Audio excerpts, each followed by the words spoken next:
þið ættu að sjá þetta. Ef allt eins og á að vera, bara komið í sæl og velkomin á þessa málstofu. Við Kristín Jónsdóttir höfum tekið saman þetta erindi hér bekkjarstjórnum og nýting á tíma, sem hvað einkennir kennslustundir sem nemendur telja vel stjórnað. Og ég nú svona pínu að koma að þessu viðfangsefni aftur. Gerði mína meistararitgerð þetta fyrir 25 árum eða svo og hef lítið gert í því síðan, þannig að það svona spennandi að koma að þessu aftur. Markmið þessara rannsóknar að taka hérna frá, varpa ljósi á sjónarmið nemenda til bekkjarstjórnunar og draga fram hvað einkennir kennslustundir sem þeir telja vera vel stjórnað. Bekkjarstjórnun svona nátengt hugmyndum gæði kennslu, það gæðum í kennslu. Og oft svona í almennri umræðu þá neyjumst við til þess að meta kennslu góða ef að það góður vinnufriður, við höfum góð tök á bekknum sem kennara, finnst okkur hafa hérna alla þræði í hendi okkar og þá gengur kennslustundin vel. En þetta auðvitað eins og flestu vitum þetta miklu dýpra og meira. Og það aðrir þættir sem koma inn í þetta, hafa áhrif á bekkjarstjórnun og bekkjarstjórnun áhrif á annað.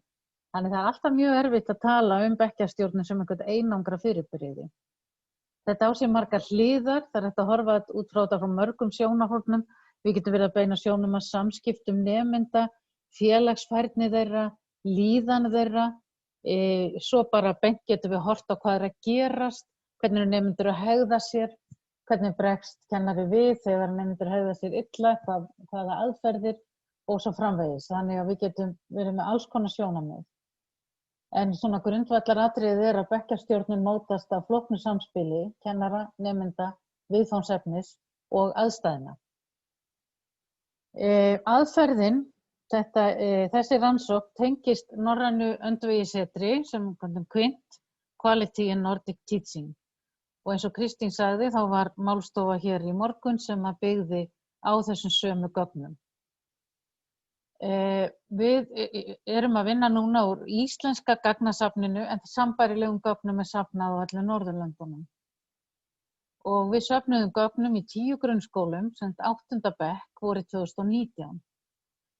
Og við tókum upp 120 kennslustundir samtals í íslensku stærðfræði og samfélagsfræði og tókum þar upp á myndband. Og í þessum sömu kennslustundum voru spurningalistar lagðir fyrir nemendur. Og það voru samtals 581 svar úr þessum spurningalistum. Og í þessum fyrirlestri hér þá notum við bæði þessi gögn, spurningalistana og upptökurnar eða myndböndin. Nú til þess að greina þá notum við svo kallaðan Plató greiningaramma gæði kennslu og nú geri ég ekki ráð fyrir að þið hafið endilega verið á málstofunni í morgun þar sem að þessi greiningarammi var mikið til umræðu, þannig að ég ætla að renna svona yfir hann núna. Þetta mjög þekktur matsrammi alþjóðlega og hefur verið nýttur til að tengja saman svona nokkur viðmiðum gæði í kennslu og árangur nemenda. Og við höfum þróað hann til þess að greina hvað að gerast í þessum kennslustundum sem við tókum upp, þýtt hann á íslensku og reynum að nota hann. Þetta ein leið til að meta gæði, ég tek það fram. Hann alls ekki algildur, nær ekki yfir allt, en þetta ein leið og okkar mati svona frekar góð leið. Það eru 12 þættir eða element sem eru tekin til skoðunar. Tilgangur, vitsmunaleg áskorun, hvernig kennari útskýrir námsefnið eða viðfangsefnið, hvernig það tengt við fyrra nám, það sem áður hefur farið fram, hvernig aðferðum beitt, eru notuð líkun eða sýnikennsla, hvernig gefur kennari endurgjöf, hvernig fara samræður í skólastofunni fram er notaður texti, annarkvort sem á að lesa eða skrifa, hvernig eru aðstæður í kennslu eða hjálpargögn og svo tveir síðustu bekkjarstjórnun og tímastjórnun. Og það eru þessi tveir síðustu sem við ætlum að horfa á bara núna, Kristín. Svo er spurningakönnun og við byrjum á henni og þá ætlum ég bara að gefa þér orðið, Kristín. Já, það sem að við sem sagt erum að nýta þar eru spurningalistar sem voru lagðir fyrir sambærilegir milli greinanna, íslensku, samfélagsgreina og stærðfræði í lok svona tímans þar sem að síðasta upptakan fór fram. Og nemendur svöruðu þess á pappír og þetta var frekar stutt og aðgengilegt og virtist ekki vefjast mikið fyrir þeim.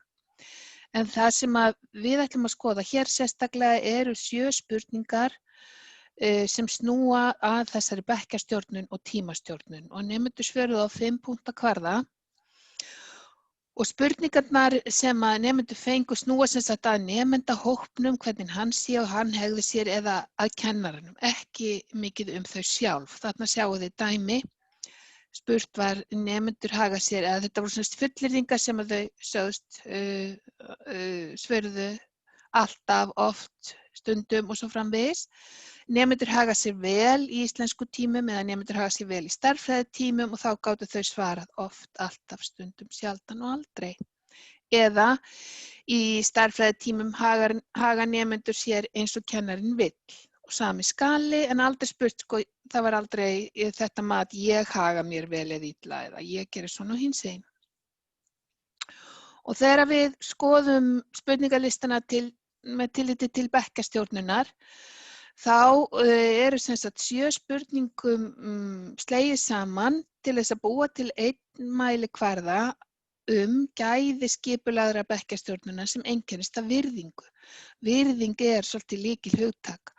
Og það stemmir við margt sem að við þekkjum úr öðrum rannsóknum og þessar 7 spurningar snéru sem sagt hegðun, hvort að hegðun nemenda framkallaði pirring hjá kennaranum, hvort að kennarinn bæri virðingu fyrir að sýndi nemendum virðingu, hegðun aftur hópsins og vinnu og nýtingu á tíma. Þannig að þetta voru svona ýmist með jákvæðum eða neikvæðum formerkjum sem að spurningarnar voru og nú ætla ég að sýna ykkur, nú verður Anna Kristín að skipta, já, þið er ekkert fyrir mig að bota í takkan. Það sem við sem sagt sjáum á þessum kvarða bekkjarstjórnunina er að það er þó nokkuð munur á milli skólanna. Þetta er sem sagt skali sem hann er upp í 5 og meðaltal skólanna er 3,49. En svo ég minni aftur á, þarna erum við að hugsa mat nemendanna, 8. bekkingana á hvernig bekkjarstjórnunin sé og sá skóli sem er með lægst meðaltalið er með það í 2,77 og það er upp í 4,13 þar sem að nemendur meta bekkjarstjórnun í skólanum hvað hæst. Það sem að mér kom skemmtilega óvart var að það var aftur á móti lítill munur á milli faggreinanna. Þannig að það er eitthvað annað, myndi ég halda, en hver greinin er sem að hefur þarna áhrif. Og þó nokkur munur kom fram milli kennara. Og svo ég sýni ykkur bara þarna eina mynd þar sem að nemendur svöruðu spurningunni eða fullyrðingunni, ég er ósáttur við hegðun nemenda í tímum. Þá sögðu 17% aldrei vera það, en 33% sögðu sjaldan vera það, en svo sjáum við að það er líka þriðjungur sem segir stundum vera ósáttur við hegðun nemenda í tímum. Og það segir okkur eitthvað að hún sé ekki ásættanleg. En það er svolítið merkilegt að sjá aftur á móti, við horfum þarna á bláa flötinn, að samt sem áður segjast þau vinna vel í tímum og nýta tíman vel. Alltaf vinna þau vel og nýta tíman vel að mati 13% nemenda og oft segja 51%. En það eru svona margar vísbendingar í þessum gögnum að þau telja sig og hópinn vinna vel, nýta tíman vel og já, svona allt gangi snurðulegt fyrir sig. 70% segjast oft eða alltaf læra mikið eða mjög mikið, en 13% nemenda segja samt að hegðun sé oft eða alltaf vandamál. Þannig að við sjáum vísbendingar að þau láti svona einhvern veginn óróa og slaka hegðun í hópnum yfir sig ganga. Yfir til þín, Anna Kristín. Já, þá aðeins hvað við sáum athugendur og hvernig við mátum út frá þessu Plató. Plató greiningarramminn, að þar metið á 4 punkta skala, skala upp á 4, þar sem að 1 þá bara nánast engin dæmi góða bekkjarstjórnun. Það óreiða, það veruleg truflun og hegðun nemenda sem veldur því að meirihluti nemenda ekki að læra. Þá það fyrst og fremst verið að horfa á bitnar þetta á náminu, ekki endilega hvort það hávaði eða órói. Og ef að kennari reynir að koma á aga, þá tekst ekki vel og hann fylgir því ekki vel eftir. Svo aftur þegar komin upp í 4, að þar mjög góð regla í skólastofunni, hegðun nemenda sem styður við námið, og það nánast engin truflun, en kennari gæti samt sem áður þurft að beita einhverjum aðferðum við agastjórnunina, en þá gengur það mjög greiðlega fyrir sig og markvisst og það verður engin truflun, sem sagt, það eitthvað, hann bregst við, gefur nemenda merki, aðrir nemendur verða ekkert endilega varir við það stoppar ekki flæðið í kennslunni. Og við vorum þarna með þessa 270 tímabil, sem 15 mínútna tímabil sem við skoðuðum, og við sjáum hérna þegar við skoðum alla að þá kemur svolítið á óvart að við sem að greindum þessi gögn metum 60% þessara tímabila í 4. Og þetta svona svolítið í ósamræmi við þar sem þær voru að tala í morgun með aðra þætti svona flóknari. Og líka pínulítið í ósamræmi við umræðuna sem hefur verið. Og þið sjáið þetta svona alveg ágætlega ströng skilyrði sem þarf að uppfylla til að komast í 3 eða 4. Sem við teljum þetta vera mjög gott ef þetta 3 eða 4. Að það sem sem sagt, yfirleitt góð regla eins og 3. Það bara langstærstur hluti kennslustunda sem fellur þar undir. 2% eða svona 16% sem fara þarna í 1 eða 2 af þessum tímabilum. Við erum að tala tímabilin, ekki heilu kennslustundirnar. Og ef við skoðum mun á milli greina, þá kemur aftur svolítið athyglisverður munur í ljós, sem ekki í samræmi við það sem nemendur svöruðu. Og við skoðum til dæmis hér hvernig kennslustundir í stærðfræði lenda mjög fáar í stigum 1 og stigum 2, en aftur margar þarna í 3 og 4. Og þar talsverður munur meðan við hinnar faggreinirnar. Meðan að íslensku tímarnir og samfélagsfræðin eru svona nokkuð á pari við meðaltalið, að þá sker stærðfræðin sig svolítið úr. Og þetta má alveg velta fyrir sér af hverju þetta Og ef við skoðum tímastjórnunina, þá sami skali þar, og það ef það nánast engin dæmi, það minna en 10 mínútur af hverju 15 mínútna lotu sem notað eitthvað annað en námið, þá fer það niður í 1. Í 4, þá öll lotan notuð til náms, og ef það 1 mínúta sem fer til spillis, þá tímabilið dottið niður í 3.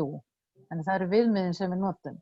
Og þarna ekki alveg eins háar tölur, en það fannst okkur það vera, þegar við vorum að skoða, þarna væri tækifæri til umbóta, við skulum segja.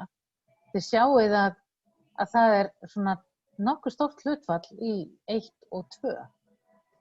30%, ríflega 30% kennslu af þessum tímabilum. Og ef við skoðum þar munin á milli faggreina, þá kemur líka svolítið athyglisvert í ljós. Aftur stærðfræðin svona frekar lág, en það sem kemur í ljós íslensku tímarnir. Hversu margir þar lenda í 1 og 2. Það yfir 40% þar sem við metum að því sem við sjáum að tími sé illa nýttur. Og talandi það að fjölga tímum í íslensku, að þá þarna spurning hvernig á þessu stendur. Það nú gaman að reikna út hvað við erum að tala marga mínútur með svona hæfilegri skekkju. Getum við kannski sagt að það sé 30–40% tíma sem illa nýttur. Og þið sjáu til þess að fara niður í 1, það þarf að vera minni en 10 mínútur á hverju 15 mínútna lotu. Þannig að þetta líka, jafnvel þá nemendur telji sig nýta tíman vel og tíminn sé illa nýttur, þá sjáum við það ekki svona út frá þessum viðmiðum.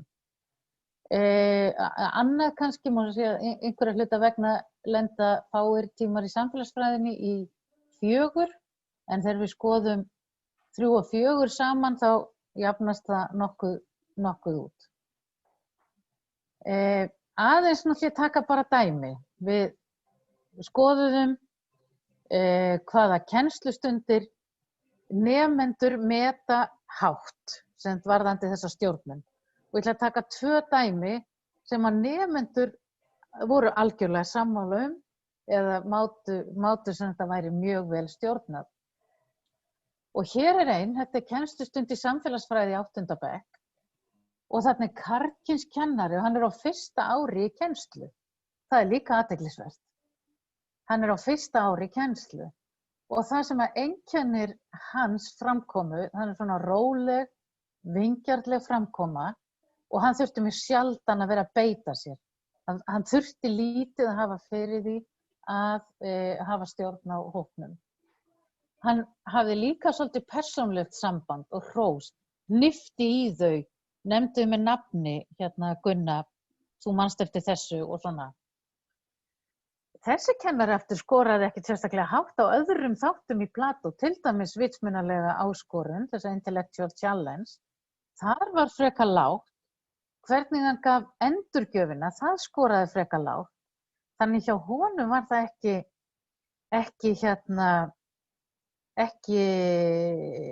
það var ekki mjög, það var ekki á háu stigi. En það sem kannski athyglisvert þarna, hann karlkyns. Og það eru til rannsóknir sem sýna fram á það að karlkyns kennurum virðist ganga betur og hafa stjórn á hópnum heldur en kvenkyns.